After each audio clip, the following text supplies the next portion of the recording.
Friends, welcome back to my channel. आज हम mechanical third semester material science का एक इम्पोर्टेंट टॉपिक पढ़ने जा रहे हैं जिसका नाम है हार्डनेस टेस्ट। हार्डनेस टेस्ट में हम विनिल हार्डनेस टेस्ट और रॉकवेल हार्डनेस टेस्ट, दो हार्डनेस टेस्ट बहुत इम्पोर्टेंट होते हैं जो एग्जाम में आते हैं। आज हम उन्हीं को पढ़ेंगे। सबसे पहले हार्डनेस क्या होती है, हिंदी में बोलते हैं कठोरता।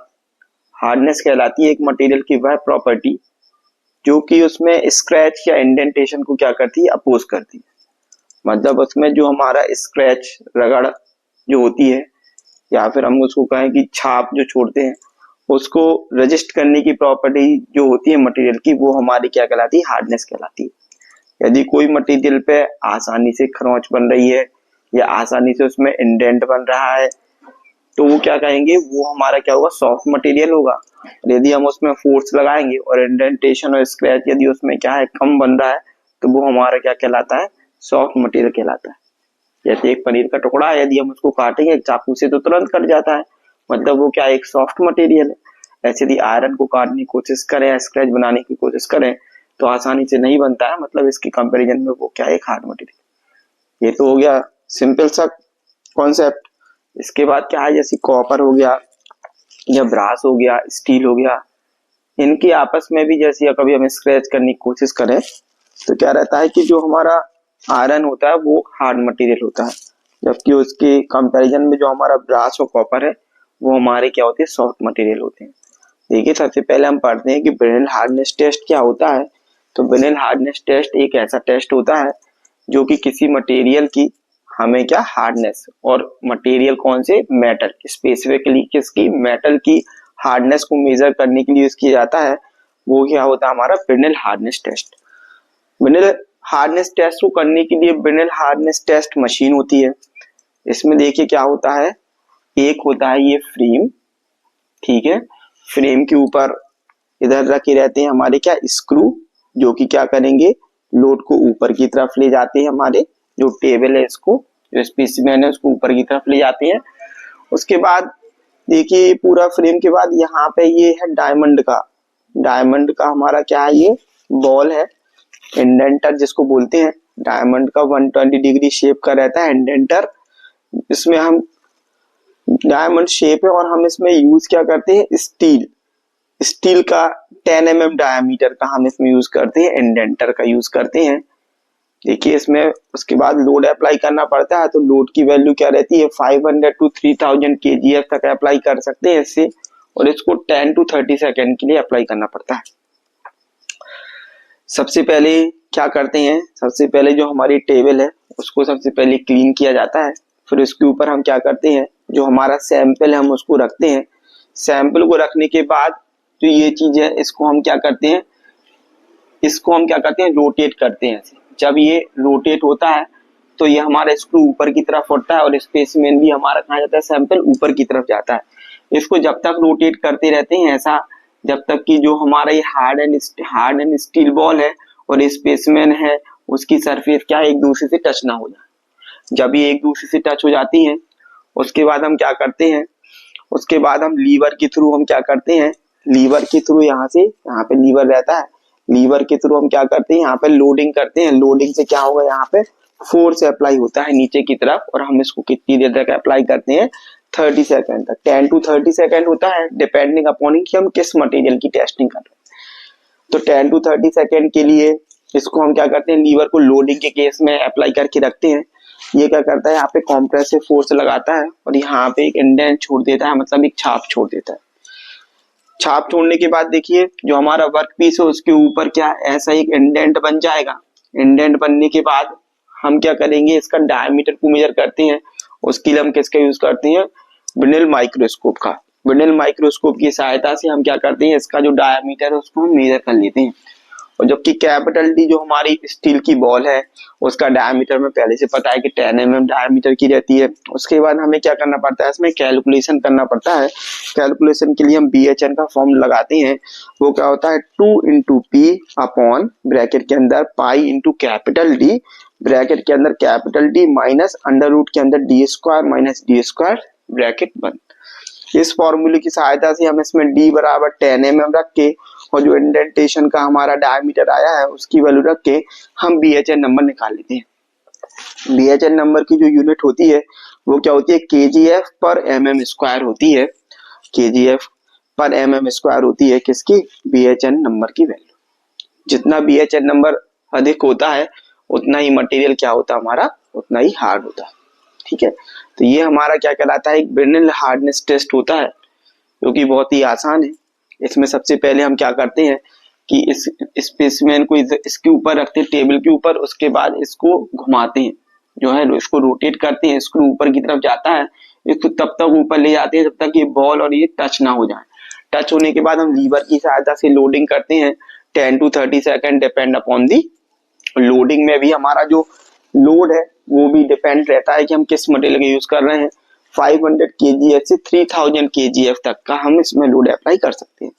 जिस भी मटेरियल की हमें टेस्टिंग करनी रहती है उसका कितना kgf अप्लाई करना है मशीन में डायरेक्ट उधर लिखा रहता है, उससे हम 500 to 3000 kgf के बीच का लोड अप्लाई करते हैं। लोड अप्लाई करने के बाद उसमें इंडेंट मार्क बन जाता है, उस इंडेंट मार्क को हम ब्रिनल माइक्रोस्कोप की सहायता से मेजर कर लेते हैं डी की वैल्यू। और डी और कैपिटल डी क्या हमारा diameter of the ball, small D diameter of the indentation, दोनों की mm में वैल्यू हम इस फॉर्मूले में रख देते हैं। यहाँ से हमें क्या मिलता है, BHN नंबर हम इधर से क्या कर लेते हैं, कैलकुलेट कर लेते हैं। उसके बाद ये किसके लिए होता है, ये सॉफ्ट मटेरियल के लिए यूज होता है BHN नंबर। BHN नंबर किसके लिए होता है, किसके लिए यूज होता है, सॉफ्ट मटेरियल के लिए यूज होता है, जैसे कास्ट आयरन, स्टील और एल्यूमिनियम के लिए। ठीक है, इसके बाद देखिए हमारा आता है रॉकवेल हार्डनेस टेस्ट। अब ऐसा मटेरियल जो सॉफ्ट मटेरियल को मेजर करने के लिए तो BHN टेस्ट हो गया, जो उससे थोड़ी हार्ड है और उसी के सराउंडिंग वाले हैं उनको टेस्ट करने के लिए हम क्या करते हैं, रॉकवेल हार्डनेस टेस्ट का यूज करते हैं। रॉकवेल हार्डनेस टेस्ट क्या रहता है, थोड़ा इजी पड़ता है क्योंकि इसमें कैलकुलेशन की जरूरत नहीं रहती है। इसमें डायरेक्ट रीडिंग हमें कहाँ मिलती है, उसके डायल में मिल जाती है।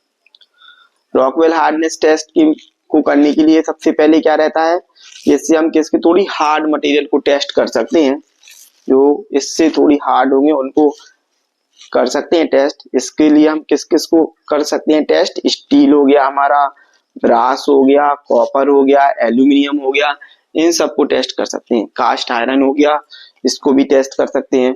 ठीक है, इसमें देखिए क्या क्या रहता है, इसमें एक हमारा एनविल रहेगा जिसके ऊपर हम क्या रखते हैं, अपना स्पेसिमेन रखते हैं।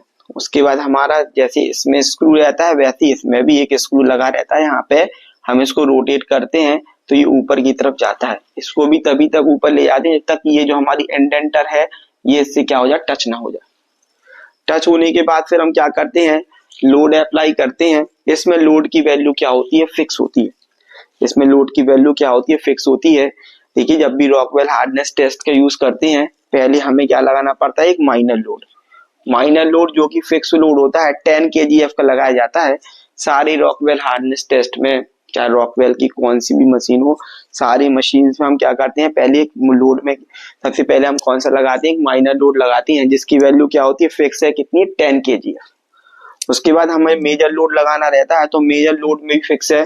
मेजर लोड हम क्या करते हैं, उसमें स्केल रहते हैं 60, 100 और 150 kgf, 3 लोड हम इसमें लगा सकते हैं। उसमें से 150 kgf का लोड हमें कब लगाना है, जब हम कौन सी स्केल यूज करेंगे, सी स्केल यूज करेंगे। जैसा कि ये स्केल दिखाई दे रहा है अपन को यहाँ पे, इस स्केल में क्या रहते हैं, इस स्केल में बी स्केल रहता है और यहाँ पे क्या रहता है, सी स्केल रहता है और बीच में रहता है एक हमारा सेटिंग वाला स्केल।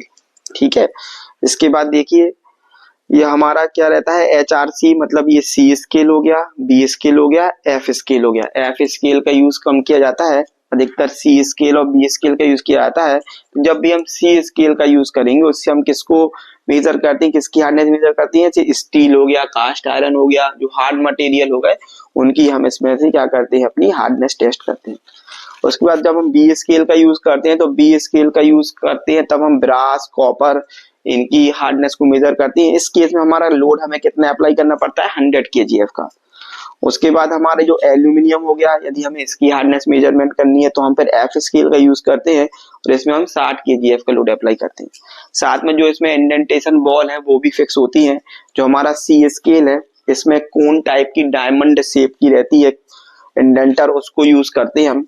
और जो बी और एफ है इसमें हम क्या करते हैं 1/16 इंच की एक स्टील बॉल को यूज करते हैं इंडेंटर के रूप में, जो कि राउंड होती है, बॉल मतलब गोल होती है। इसमें हम कोन शेप का यूज करते हैं सी वाले केस में, ठीक है, HRC स्केल में। उसके बाद जो ऐसे रीडिंग रहती है, तो रीडिंग जैसे बी स्केल हो चाहे सी स्केल हो, 0 से शुरू होगी हमारी कहाँ तक जाती है 100 तक जाती है। और जैसे जैसे इसकी वैल्यू बढ़ती जाती है वैसे वैसे हार्डनेस भी क्या हो जाती है, इंक्रीज हो जाती है। जैसे हमने कोई मटेरियल की टेस्टिंग करी और हमारी उसमें वैल्यू आई, जैसे हमें वैल्यू कैसे लिखनी पड़ती है, ऐसे ऐसे जैसे यहाँ पे जितनी भी डायल में शो करे 60 शो करे यदि सी स्केल में, तो 60 HRC। जैसे हमारा 60 HRC आया और एक आया 70 HRC, तो 70 HRC क्योंकि हमारा क्या रहेगा, ज्यादा हार्ड मटेरियल। ऐसे सेम जैसे 25 HRB या 40 HRB आ गया, तो 40 HRB वाला हमारा क्या रहेगा, मटेरियल ज्यादा हार्ड रहेगा। देखिए अब इसमें हम कैसे लोडिंग करते हैं। सबसे पहले हम इधर पे स्पेसिमेन रखते हैं क्लीन करने के बाद, उसके बाद हम इस हैंड व्हील को घुमाते हैं, हैंड व्हील को घुमा के हम इसको ऊपर की तरफ ले जाते हैं। जब ये इंडेंटर इसके संपर्क में आ जाता है बिल्कुल, तब हम इसको क्या करते हैं, छोड़ देते हैं।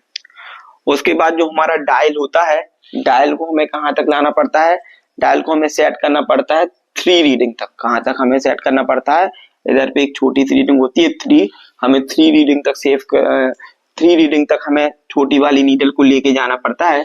जब 3 पे चली जाती है इसका मतलब ये है कि हमारा 10 kgf का माइनर लोड अप्लाई हो गया। धीरे से हम लोड अप्लाई, धीरे धीरे लोड अप्लाई करके हम इसको कहाँ ले जाते हैं, 3 जो हमारी सोई है उसको हम कहाँ ले जाते हैं, 3 वाले जो सबसे छोटी वाली है उसको 3 नंबर पे ले जाते हैं। 3 नंबर पे जैसे ले जाते हैं इसका मतलब है कि हमारा 10 kgf अप्लाई हो गया है। 3 नंबर पे ले जाने के बाद हम उसको रोक देते हैं। रोकने के बाद हम क्या करते हैं, जो लीवर लगा रहता है, लीवर को हम क्या करते हैं, लोडिंग कंडीशन में ले जाते हैं। लोडिंग कंडीशन में ले जाने के बाद हमें जोन सा भी स्केल यूज करना है। जो मशीन होती है उसमें लिखा रहता है कि सी वाली लोडिंग करनी मतलब 150 kgf का लोड लगाना है, कि बी वाली की तो 100 kgf का, एफ वाली तो 60 kgf का। अधिकतर बी और सी यूज की जाती है। जैसे यदि हमें करनी है ब्रास की हार्डनेस टेस्ट, तो हम क्या करेंगे, बी स्केल को सिलेक्ट कर लेंगे और बी में भी हम कौन सा 100 kgf लोड को यहाँ से सिलेक्ट कर लेते हैं। और फिर 100 kgf का लोड जैसे ही इसमें लगाते हैं, तो कितनी देर के लिए लगाना है इसको, 30 सेकंड की। लोडिंग करने के बाद हम 30 सेकंड के लिए रुक जाते हैं। 30 सेकंड रुकने के बाद हमें यहाँ पे जो हमारी डायरेक्ट रीडिंग यहाँ पे मिल जाती है। जैसे वहां पे दिया कि हमारे 60 आ गया, तो हमारी रीडिंग क्या हो जाएगी, 60 HRB। मतलब हमारी हार्डनेस क्या है इसकी, 60 HRB, या फिर 65 HRB आया तो 65 है हमारी हार्डनेस। तो ये रॉकवेल हार्डनेस टेस्ट बहुत ही आसान होता है। ये हमें क्या देता है, डायरेक्ट रीडिंग देता है जो हमारी हार्ड, इसमें तो हमें कैलकुलेशन करना पड़ता है बुनेल हार्डनेस टेस्ट में, जबकि रॉकवेल हार्डनेस टेस्ट हमें डायरेक्ट ही हार्डनेस की वैल्यू कैलकुलेट करके देता है। हम सबसे पहले हैंड व्हील को सेट करके यहाँ पे इसको सेट कर लेते हैं। उसके बाद हम जो हमारी सबसे छोटी वाली सुई है उसको 3 पे सेट करते हैं। 3 पे सेट करने का मतलब होता है कि 10 kgf हमारा अप्लाई हो गया। शुरुआत में माइनर लोड क्यों लगाते हैं, क्योंकि जो हमारे स्पेसमैन है उसमें यदि कोई इरेगुलरिटी है तो उसको दूर करने के लिए इस रॉकवेल हार्डनेस टेस्ट बस एक ऐसा टेस्ट है जिसमें हम शुरुआत में क्या लगाते हैं, एक माइनर लोड लगाते हैं। माइनर लोड सेट करने के बाद फिर हम उसमें बाद में मेजर लोड लगाते हैं, और मेजर लोड भी इसमें फिक्स होता है 60, 100 और 150 kgf का। जैसे HRC, HRB और HRF। सी स्केल जो होती है वो हार्ड मटेरियल के लिए यूज होती है। बी और एफ हमारी किसके लिए होती है, सॉफ्ट मटेरियल की यूज होती है। मेटल के नाम से आया तो इसमें स्टील और कॉपर के लिए यूज होती है, ये स्टील और कास्ट आयरन के लिए यूज होती है सी स्केल, और ब्रास और कॉपर के लिए होती है बी स्केल यूज, और एल्यूमिनियम के लिए यूज होती है कौन सी, एफ स्केल। इसमें लोड की वैल्यू भी फिक्स है। एफ स्केल में 60 kgf, बी स्केल में 100 kgf और सी स्केल में 150 kgf अप्लाई करना पड़ता है। कितने टाइम के लिए, 30 सेकंड के लिए अप्लाई करना पड़ता है। जैसे हम लीवर को 30 सेकंड के लिए सेट करते हैं, लोडिंग करने के बाद 30 सेकंड के बाद हमें यहाँ पे डायरेक्ट वैल्यू मिल जाती है, उसको नोट डाउन कर लेते हैं। जितनी अधिक होगी रॉकवेल हार्डनेस टेस्ट नंबर की वैल्यू, उतना ही मटेरियल हमारा क्या होता है, हार्ड होता है। जो बी स्केल है वो हमारी सॉफ्ट मटेरियल के लिए यूज होता है, सी स्केल हमारा हार्ड मटेरियल के लिए यूज होता है। तो ये रॉकवेल हार्डनेस टेस्ट और विनेल हार्डनेस टेस्ट थे जो एग्जाम के लिए बहुत इंपॉर्टेंट है। यदि एग्जाम में आएंगे तो आपको डायग्राम बनाकर एक्सप्लेन करना है। जैसा कि मैंने बताया है, इसको अपनी कॉपी में नोट डाउन कर ले और अच्छे ढंग से इसकी स्टडी कर ले। आपका मेरा वीडियो देखने के लिए बहुत बहुत धन्यवाद। आगे आने वाली वीडियो पे बने रहने के लिए मेरे चैनल को सब्सक्राइब करें, वीडियो को लाइक करें, शेयर करें, कमेंट करें। बहुत बहुत धन्यवाद। जय श्री राम।